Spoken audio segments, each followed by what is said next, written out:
tu es bon, tu es bon pour moi, tu es bon. Oh Elohim, tu es bon. Jehovah Rapha, tu es bon. El Shaddai, tu es bon pour moi, tu es bon. Bien-aimés, on va bénir le nom de l'Éternel pour ses bienfaits dans nos vies. Amen. On vient de chanter pour tout ce que l'Éternel a fait dans notre vie. L'Éternel nous a donné la vie. L'Éternel nous a protégés pendant la nuit. L'Éternel nous a gardés depuis le début de cette semaine jusqu'à aujourd'hui. L'Éternel qui nous a donné la victoire devant nos ennemis. L'Éternel qui nous a épargnés devant tous les mauvais plans que les gens de ce monde ont fait contre nous. Bien-aimés, on va bénir le nom de l'Éternel pour nos vies. On va bénir le nom de l'Éternel pour ses bienfaits dans cette assemblée. On va bénir le nom de l'Éternel pour ses bienfaits dans nos familles. On va bénir le nom de l'Éternel pour ses bienfaits dans la vie de chacun de ses membres. Prions au nom du Seigneur. L'Éternel, nous te bénissons, tu es Dieu. L'Éternel, nous te bénissons pour tes bienfaits dans notre vie, l'Éternel. Nous n'avons pas mérité l'Éternel ce moment, mais nous avons reçu ta grâce, l'Éternel. Merci, tu nous as fait réunir ce matin dans ta présence, l'Éternel, pour louer et glorifier ton nom. L'Éternel, merci pour la soufflée de vie, l'Éternel, que nous n'avons pas mérité, mais j'ai reçu ta grâce. L'Éternel, merci pour la paix, l'Éternel, tu es désormais. L'Éternel, merci Seigneur pour la paix. L'Éternel, merci pour la consolation, l'Éternel, tu es désormais. L'Éternel, merci pour la victoire, Seigneur, des femmes et ses ennemis, Seigneur. Dans mes combats, l'Éternel, tu es là pour me donner la victoire, l'Éternel. L'Éternel, tu m'as gardé pendant la nuit, l'Éternel, tu es désormais. Tu m'as protégé, l'Éternel. Tu m'as épargné dans les plans des gens de ce monde pour faire contre moi, l'Éternel. Seigneur, merci pour tes bienfaits dans ma vie, Seigneur. Merci pour tes bienfaits dans ma vie, l'Éternel. Merci pour tes bienfaits dans cet ensemble, l'Éternel. Seigneur, je te glorifie parce que tu es Dieu, Seigneur. Si nous sommes réunis dans ta présence, Seigneur, nous n'avons pas mérité, mais nous avons reçu ta grâce, Seigneur. L'Éternel, merci pour les miracles et donner la victoire. Bien-aimé, choisis une bonne position de s'humilier devant l'Éternel. Bien-aimé, on va adorer les rois des rois. On va adorer quelqu'un qui est au-dessus de tous les noms. Bien-aimé, si on donne la salutation à un président, bien-aimé, on salue un président avec une bonne position. Mais bien-aimé, nous sommes devant les rois. Quelqu'un qui est au-dessus des présidents, quelqu'un qui est au-dessus de tout le monde. Bien-aimé, on va choisir une bonne position et adorer notre l'Éternel. Bien-aimé, on va adorer notre Dieu.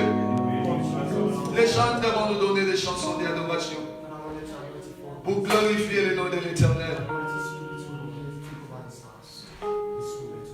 Père, si nous sommes là ce matin, c'est pour t'adorer. Nous ne sommes pas levés, Seigneur, pour venir voir un homme adorer. Nous ne sommes pas levés ce matin, nous ne sommes pas venus ici pour venir nous contempler. Mais nous sommes là pour te contempler, Seigneur.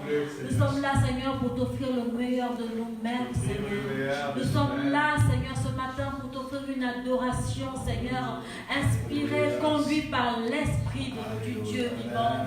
Viens, Saint-Esprit, et assiste-nous. Nous voulons t'adorer, Père, comme les cieux t'adorent, Seigneur. Nous voulons, Seigneur, élever ton Saint-Nom encore ce matin, comme les cieux t'élèvent ce matin, ô Père. Nous sommes tes instruments. Nous voulons adorer en unisson avec les anges encore ce matin, Père. Reçois notre adoration. Que nos âmes t'adorent, que nos esprits t'adorent, que nos corps, Seigneur, te donnent le meilleur de nous-mêmes, Seigneur. Car tu es digne d'être adoré en esprit et en vérité. Tu es digne d'être adoré de toute notre âme, de toute notre force, de tout notre esprit. Qu'il n'y ait rien en nous qui ne t'adore point en ce lieu, ô Père, car tu es digne. Digne de nous, Seigneur, digne de notre attention, digne de notre présence, digne de notre, Seigneur, de nos voix, digne de nos paroles, digne de tout ce que nous sommes devant toi, que rien ne nous accable. Nous sommes libres, Seigneur, de t'adorer et ton sang nous justifie. Ô Père éternel, reçois notre adoration, Seigneur. Que les cieux s'ouvrent, Seigneur, en ce lieu. Que les écluses des cieux s'ouvrent en ce lieu. Et que notre adoration, Seigneur, aille directement devant le trône de grâce. Oh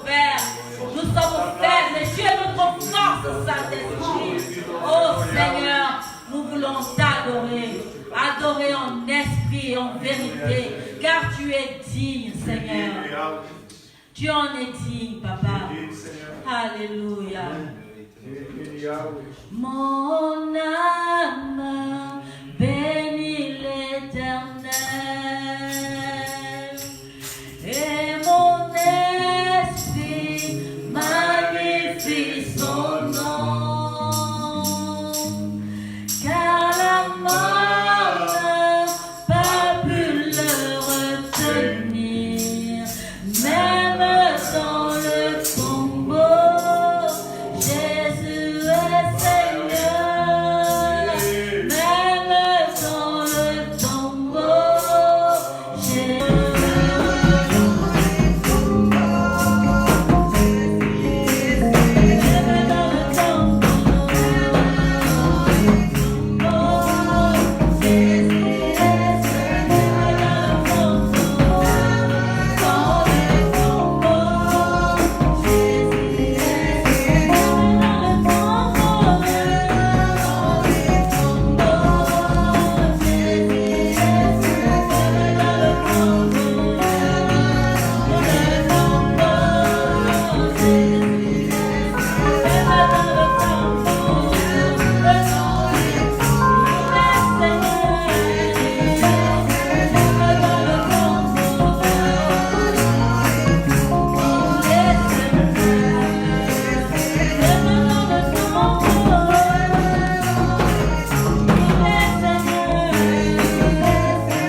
car tu es plus que vainqueur.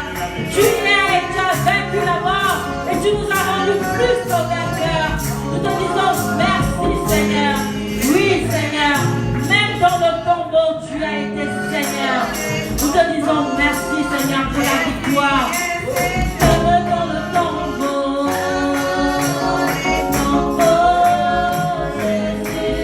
Oui, même dans le tombeau.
Commence à élever le nom de Jésus là où tu es. Commence à proclamer le nom de Jésus. Témoigner le nom de celui qui nous sauve et qui nous guérit.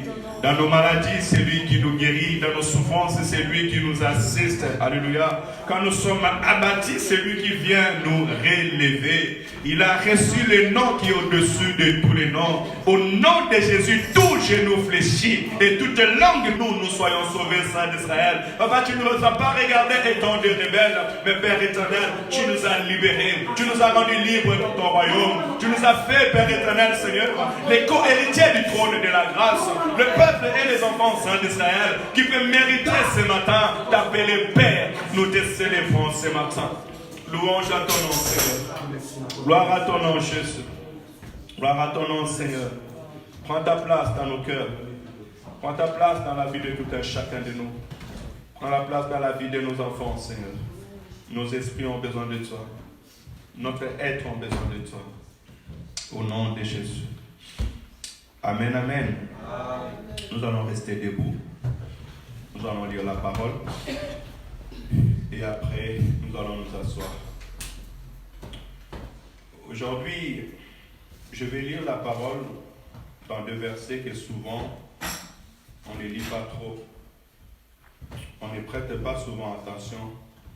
Et pourtant, ça fait partie des hommes du pouvoir. Alléluia. Ça fait partie des hommes que Dieu a élevés. Ça fait partie des leçons que nous pouvons prendre dans notre vie si nous voulons atteindre un objectif avec Dieu, si nous voulons grandir avec Dieu. 2 Samuel, chapitre 23, verset 8. Et après, on lira les livres de Chroniques. Je pense qu'une personne peut préparer déjà les livres des chroniques. On peut préparer 1 Chronique, chapitre 11, pardon, 1 Chronique, chapitre 11, du verset 11 jusqu'à verset 41. Elle sera longue, hein? Donc on lira verset 11 jusqu'à verset 21. Et le reste, vous lirez à la maison. Voilà. Une autre personne aussi préparera 1 Chronique, chapitre 12, à partir du verset 12. Et à partir du verset 12 au verset 17. Ou même, pour gagner du temps, on lira versets 16, 17 et 19. Et moi, je vais lire 2 Samuel, chapitre 23, verset 8. Je lis la parole au nom du Seigneur. Voici les noms des vaillants hommes qui étaient au service de David. Josheb, Bashbeth, les Tékémonites, l'un des principaux officiers. Il brandit sa lance sur 800 hommes qu'il fit périr à une seule fois. Après lui, Eliezer, fils de Dodo, fils d'Ashoshi, il était l'un des 3 guerriers qui affrontèrent avec David les Philistins rassemblés pour combattre, tandis que les hommes d'Israël se retirèrent sur les hauteurs. Il s'éleva et frappa les Philistins jusqu'à ce que sa main soit lasse et qu'elle reste attachée à son épée. Et l'Éternel opéra une grande délivrance ce jour-là. Le peuple revint après Eliezer seulement pour prendre le dépouille. Après lui, Shama, fils d'Agu, Arar, le Philistin, s'étant rassemblé à Léchi, il y avait là une parcelle de terre remplie de lentilles, et le peuple fuyait devant les Philistins. Shama se plaça au milieu des champs, les protégea et battit les Philistins. Et l'Éternel opéra une grande délivrance. 3 des 30 chefs descendirent au temps de la moisson et vinrent auprès de David dans la caverne d'Adulam, lorsqu'une troupe de Philistins campait dans la vallée des Réphaïm. David était alors dans la forteresse et il y avait un poste de Philistins à Bethléem. David eut un désir et il dit: qui me fera boire de l'eau de la citerne qui est à la porte de Bethléem? Alors les 3 vaillants hommes passèrent à travers du camp des Philistins et puisèrent de l'eau de la citerne qui est à la porte de Bethléem. Ils l'apportèrent et la présentèrent à David, mais il ne voulait plus la boire. Il a répondu devant l'Éternel. Il dit: loin de moi, ô Éternel, la pensée de faire cela. Boirai-je le sang de ces hommes qui ont allé au péril de leur vie? Et il ne voulut pas de boire. Voilà ce que firent ces 3 vaillants hommes. Parole 12, 1 Chronique chapitre 12, verset 16. Il y eut aussi des fils de Benjamin et de Juda qui se rendirent auprès de David dans la forteresse. David sortit au-devant d'eux et leur adressa la parole en disant: si vous venez à moi dans les bonnes intentions pour me secourir, mon cœur s'unira à vous. Mais si c'est pour me tromper ou au profit de mes ennemis, quand je ne connais aucune violence, que le Dieu de nos pères le voie et qu'il fasse justice.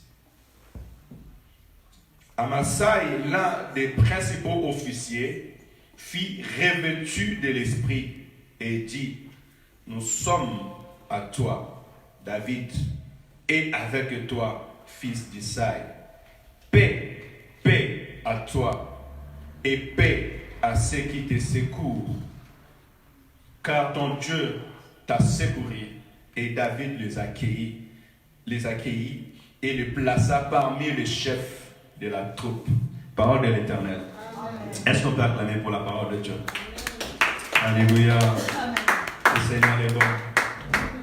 Vous savez, parmi tous ces enseignements que nous sommes en train de recevoir ces derniers temps, j'aimerais d'abord bénir le Seigneur pour ce dimanche. Bénir le Seigneur aussi pour ta présence. La présence de mon ami, on a mon frère Clotaire, ça fait un moment que je ne l'ai pas vu. Ma sœur Nancy, elle a pris la force. Sois béni, je suis content de le voir aujourd'hui. Et notre frère Jésus aussi. Que le Seigneur vous bénisse. Alléluia. Et je me rends gloire à Dieu aussi pour l'excellent service que nos bien-aimés ont fait dans le chant. Que le Seigneur vous bénisse. Je pense que si vous avez compris aujourd'hui, je vais, ou bien par l'esprit qui avait animé David, et c'est lui qui a écrit ces livres de chroniques, c'était pour rendre hommage aux vaillants hommes. Alléluia. Nous sommes en train de parler de pouvoir, capacité de faire. Mais il faut toujours savoir que ce qui est très important est que pour qu'un homme puisse accéder au pouvoir, ou bien pour qu'un homme puisse exercer le pouvoir, Dieu ne le laisse jamais seul. Amen. Alléluia. Tu peux avoir des projets. Dieu peut te donner la vision. Mais lorsque Dieu te donne la vision, on dit aussi qu'il prévoit aussi la provision. C'est-à-dire qu'il met des hommes et des femmes tout autour de toi pour te pousser vers le haut. Alléluia. Voilà pourquoi en Israël, on voyait David combattre, gagner des victoires, aller faire du succès. Mais David, lorsqu'il est assis en lui-même, il commence à nous détailler ce qui s'est passé, c'est ce qui est très important. Je fais aussi dans l'homme de David ce qui était la reconnaissance. Alléluia. Quand vous partez au combat ensemble et que vous gagnez, ne dites pas c'est ma force. Alléluia. Mais dites que le Seigneur nous a secourus et nous a aidés. C'est ce qui est très important. Alors pourquoi vous verrez aussi Amalek, lorsqu'il est venu combattre Israël, Moïse était sur la montagne, il levait ses mains, mais entre-temps Josué était sur le terrain en train de combattre. Alléluia. Ce sont des vaillants hommes ou des vaillantes femmes que l'Éternel a mis devant Israël pour aller combattre.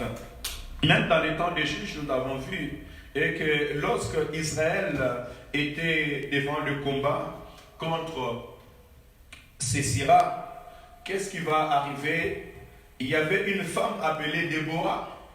Déborah va s'élever, il va appeler Barak, il va dire, va, l'Éternel est avec toi, tu battras ce peuple. Mais Barak va dire, si tu ne viens pas avec moi, je n'irai pas. Ils sont partis tous ensemble et l'Éternel leur a donné la victoire. Alléluia. C'est ça les hommes et les vaillants hommes. Alors aujourd'hui, si vous avez compris, nous parlons du pouvoir, ce qui est la capacité et la possibilité de faire, mais nous allons avoir un sous-terme, c'est les vaillants hommes. Et je voulais dire que les vaillants hommes qui accompagnent les pouvoirs. Alléluia. Les vaillants hommes qui accompagnent les pouvoirs. Les vaillants hommes, les vaillants femmes, les vaillantes personnes que l'Éternel peut mettre tout autour de toi afin que tu puisses réussir dans les projets, dans les plans que l'Éternel a mis sur ta vie. On ne gagne pas la vie tout seul. Amen. Si tu veux atteindre l'auteur, si tu veux aller de l'avant, tu dois apprendre à détecter des hommes et des femmes que l'Éternel a mis tout autour de toi. Comment je peux dire, la grâce, les dons, les potentiels que l'Éternel a mis en eux, afin que tu puisses obtenir ton objectif. Amen. Alléluia. Et aussi, de d'autres parties, Ce n'est pas seulement à moi de reconnaître les dons et la grâce que l'Éternel a mis en toi, afin que tu puisses le mettre en œuvre pour que l'œuvre de Dieu avance, mais c'est aussi à toi de reconnaître pourquoi l'Éternel t'a poussé auprès de ces deux personnes. Alléluia. Amen. Tous nous sommes importants devant la face de Dieu. C'est pour cela qu'on a rénuméré quelques personnes que vous ne trouverez pas beaucoup dans la Bible, mais vous verrez, ils ont été des personnes qui ont marché avec David. Un vaillant, qui c'est? Un vaillant, c'est quelqu'un qui est plein de bavoure, plein de courage. C'est un homme qui a des bavoures pour se battre. Ou je dirais encore, un homme qui est courageux, vigoureux. Autrement, on pourrait dire que ce sont des hommes qui ne reculent pas devant le combat. Et l'Église en a besoin. Nous en avons besoin. J'en ai besoin. Des hommes et des femmes qui ne reculent pas devant des circonstances. Dans ta vie, tu as besoin des hommes et des femmes, de personnes qui, lorsque tu passes des temps difficiles, où tu as des cas impossibles, ces hommes-là ne vont pas reculer, ils ne vont pas t'abandonner. Mais ce sont des hommes et des femmes qui vont même te dire c'est possible quand toi tu dis que c'est impossible. Amen. Alléluia. Amen. Ce n'est que dans ces moyens-là que tu pourras atteindre là où tu ne peux atteindre par tes propres forces. Et même aussi l'Église a besoin de ces personnes.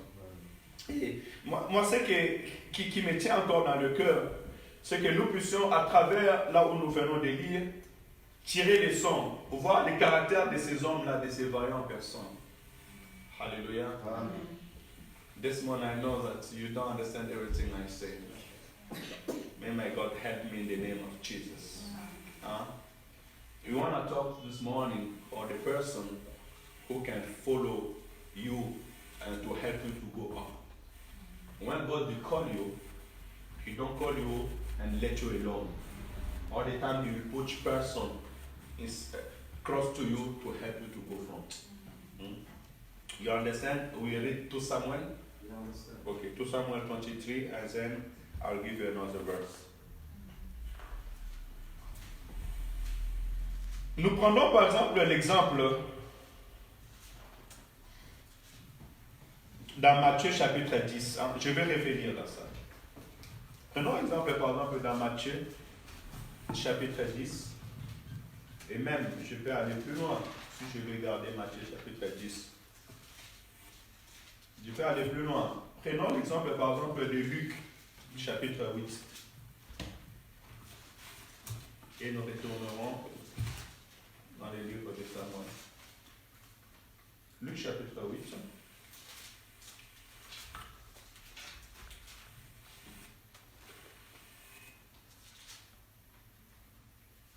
À partir du verset 2, si quelqu'un a trouvé, peut le lire.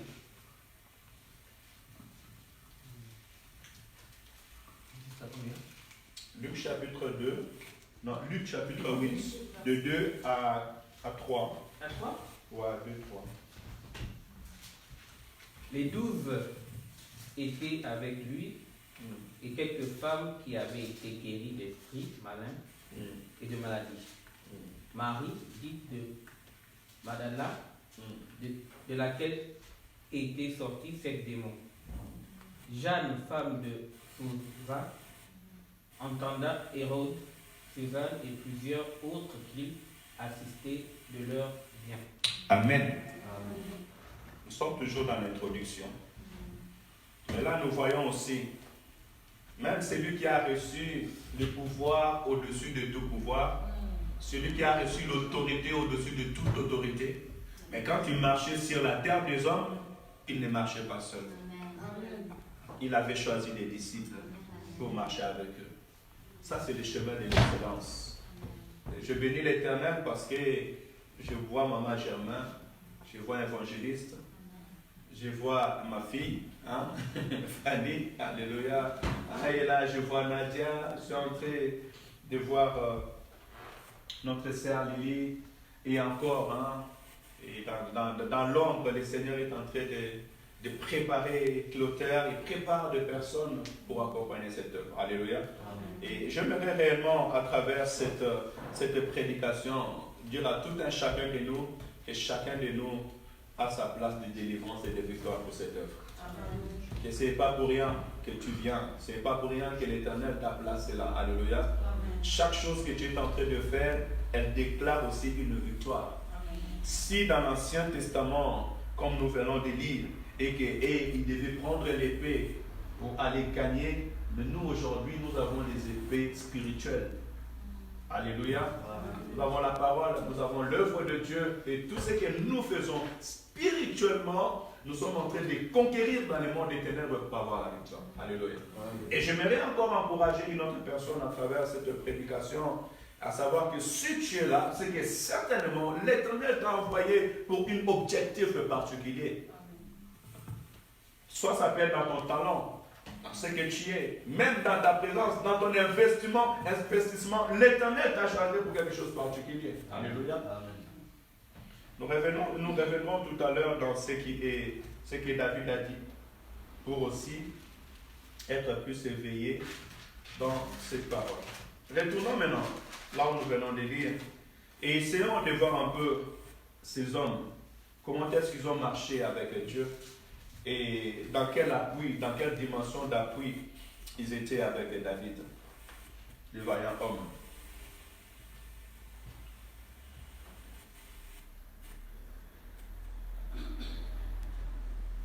Dans le verset 8, nous sommes à 2 Samuel. Dans le verset 8, qu'est-ce qu'il dit? Voici les noms des vaillants hommes qui étaient au service de David. Joshab, Ba-Shebet, ils ont des noms terribles. Hein? Les Tagkémonites. L'un des principaux officiers. Il brandit sa lance sur 800 hommes qu'il fit périr une seule fois. Alléluia. Amen. Des vaillants hommes sont des hommes qui vont au combat.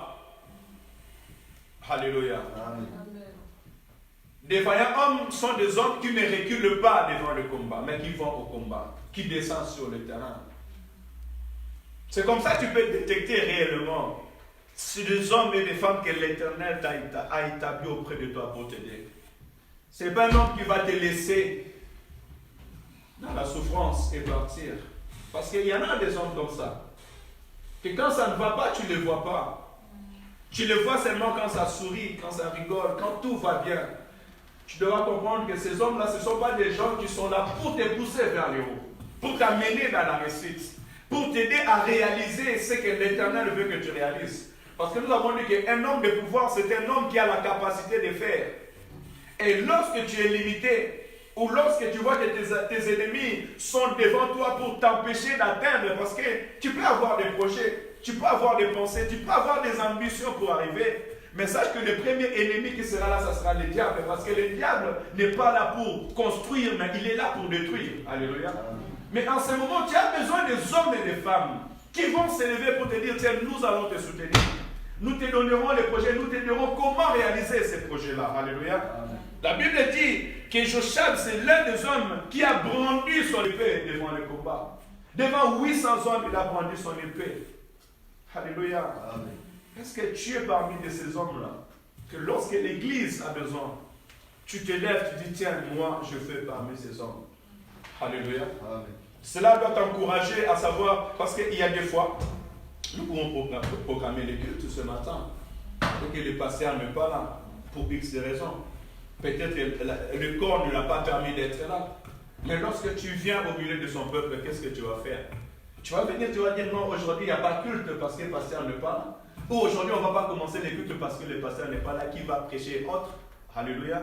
Non, mais moi je me rappelle encore, je venais, il n'y a pas la clé, j'appelle le pasteur, il était à Bordeaux, il était à Grenoble, j'appelle, mais où est la clé, je prends la clé, j'ouvre, il n'y a personne, j'ouvre la salle, je suis là, mais j'étais un frère. J'ouvre la salle et j'entre, il n'y a personne pour modérer, ben je modère, même si je ne serais pas la seule, j'étais là devant, on m'a dit, ben s'il n'y a personne, j'étais là devant, je modère, jeûne et prière, je suis là, personne, je prêche. La prédication, il n'y a personne, je prêche. Mais c'est comme ça qu'on commence à voir des vaillants hommes. Alléluia. Et ça n'attend pas seulement que, de toute façon, ce jour-là, le pasteur ne sera pas là pour que tu puisses faire cela. Alléluia. Mais on verra ce qui sortira de toi. Alléluia.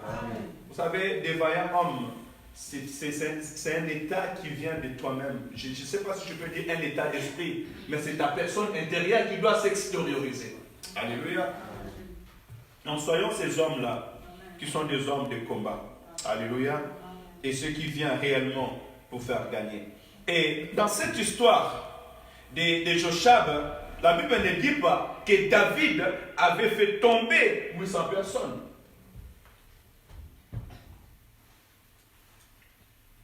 Mais la victoire a été partagée. Et cette victoire a été partagée avec David. Les gens diront, mais David est parti au combat avec ses hommes et 800 hommes sont tombés. Un vaillant homme, c'est un homme de victoire. Lorsqu'il t'accompagne pour gagner. Amen. Alléluia. Est-ce que tu es une femme de victoire? Amen. Tu es un homme de victoire. Amen. Quand tu vas pour gagner. Amen. Alléluia. Amen. Parce qu'il y a des gens qui vont avec toi qui ne vont pas pour gagner. Il va te déstabiliser d'une manière grave. Quand tu commences à écouter cet homme-là en train de parler, mais au lieu de t'encourager, il te décourage encore. Alléluia. Amen. Non, ces hommes-là, ce ne sont pas des hommes qui vont t'envoyer dans la réussite. Alléluia. Amen. Nous avons besoin des hommes et des femmes de victoire pour nous encourager. Regardez le deuxième homme.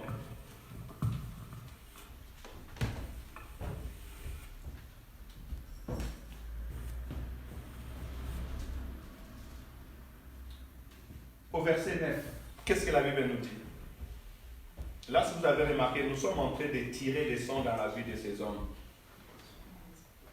Après lui, Éléazar, fils de Dodo, ça c'est plus facile à lire, fils d'Ashoshi, il était l'un de 3 guerriers qui affrontaient avec David les Philistins, rassemblés pour combattre, tandis que les hommes d'Israël se retirèrent sur le hauteur.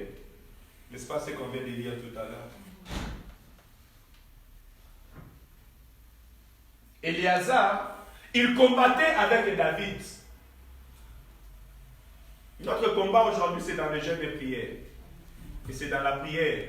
C'est dans des nuits de prière. C'est aller prier pour des malades. Enseigner, annoncer la bonne nouvelle. Alléluia. Mais quand on t'appelle au combat, est-ce que tu viens? La Bible dit qu'Éléazar, il combattait avec David. Il voyait que David va au combat, lui aussi dit non, moi je ne resterai pas seul, je ne te laisserai pas seul, je vais avec toi au combat. Alléluia. Amen. Mais quand on appelle des lieux de prière ici, il y a combien de personnes? Alléluia. Amen. Il y a combien de personnes? Quand on déclare ce jeûne de prière, déjà je peux vous annoncer la semaine prochaine, mardi, mercredi, jeudi, nous avons jeûne de prière pour préparer l'an 1 de l'église, les vendredis, samedi et dimanche. Quand on programme le jeûne de prière, il y a combien de personnes qui nous accompagnent dans cette œuvre? Parce que l'œuvre de Dieu, c'est une œuvre spirituelle, ce n'est pas physique. Elle demande pas beaucoup de paroles, beaucoup d'enseignements. Et même ce que je vous partage aujourd'hui, je n'avais pas prévu ça. Mais quand j'ai prié, j'ai ouvert la parole, j'ai commencé à lire, le Seigneur m'a orienté autrement. Alléluia. Amen. Est-ce qu'on peut accompagner réellement des hommes et des femmes dans l'œuvre de Dieu? Amen. Alléluia. Amen. Sois béni, toi qui as dans ce cœur-là d'accompagner et de ne pas laisser. Parce qu'il y a des personnes qui ne supportent pas de laisser l'œuvre de Dieu entre la main d'une personne. Mais qui dit, puisqu'il y a l'œuvre de Dieu là-bas, je mettrai aussi ma main. Ça, ce sont des Éléazar, des hommes et des femmes vaillants. Alléluia. Amen. Pierre n'a pas laissé le Seigneur, malgré qu'il a régné le Seigneur. Lorsqu'on est venu pour attraper le Seigneur, il a fait sortir son épée, il a coupé l'oreille. Et malgré que tous avaient fui, tous avaient reculé, comme la Bible nous dit ici, Israël avait fui. Ceux qui étaient tout autour, les gens de la ville, ont fui quand ils ont vu le combat. Ils ont laissé David tout seul. Ils sont montés vers la montagne. Parce qu'il arrive des temps, quand c'est des temps difficiles, les gens commencent à te fuir. Ah, lui là-bas, c'est pas la peine. Nous pensons que lui, son histoire, il est fini. Comme des hommes politiciens, ils sont là seulement pour manger, boire, prendre de l'argent, mais quand ça ne va pas, ils commencent à envoyer d'abord leurs enfants en Europe et tout, ils restent tout seuls. Demain, tu attends, ils vont prendre l'avion pour commencer à fuir. Ça, ce sont les hommes. Ils parlent beaucoup, mais au temps difficile, au temps de complications, ils ne peuvent pas t'aider. Ceux-là ne sont pas des vaillants hommes.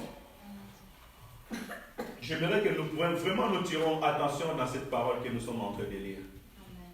Parce que lorsque tu es attaqué, lorsque ta vie est en danger, des vaillantes personnes, des hommes qui sont là pour t'aider, ils combattront avec toi. Ils marcheront avec toi. Ils ne te tourneront pas le dos. Ils ne vont pas se cacher. Ils ne vont pas voir ton numéro de téléphone et l'éteindre. Alléluia. Non, on n'a pas besoin de ces gens-là qui éteignent les téléphones parce que son frère l'appelle ou sa soeur l'appelle, il a un problème, un souci. Tu dois être disponible pour ton frère et pour ta soeur. Si tu es un vaillant, une vaillante, tu dois être disponible. Disponible pour venir au secours de ton frère, au secours de ta soeur. Tu dois être disponible.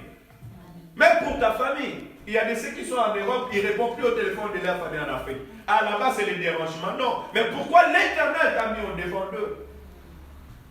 Dieu a fait sortir Moïse hors de l'Égypte pour les préparer, afin qu'ils reviennent aider ses frères et les faire sortir de l'Égypte. Alléluia.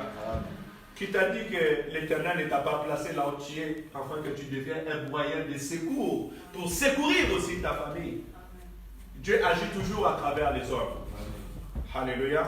Et Dieu agira à travers toi, afin que ceux qui sont tout autour de toi soient sauvés. On n'a pas appris l'histoire de Joseph. Dieu a fait sortir Joseph parmi tous ces chemins qu'il avait pris, pour qu'un jour, au temps de la famine, et que Israël, ses frères et ses sœurs, puissent vivre et ne pas mourir de faim. Alléluia. Amen. Que le Seigneur t'aide à s'élever quand tout le monde va chercher à fuir et partir. Mais il arrive ces temps dans la vie où tu vas te retrouver seul.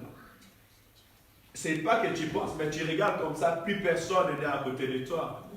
Les temps où tout le monde te rejette. Et surtout pour les gens qui font du bien, les gens de bien. Pour nous qui faisons le bien, pour nous qui parlons la vérité, aujourd'hui nous sommes arrivés dans ces temps où les gens vont haïr la vérité.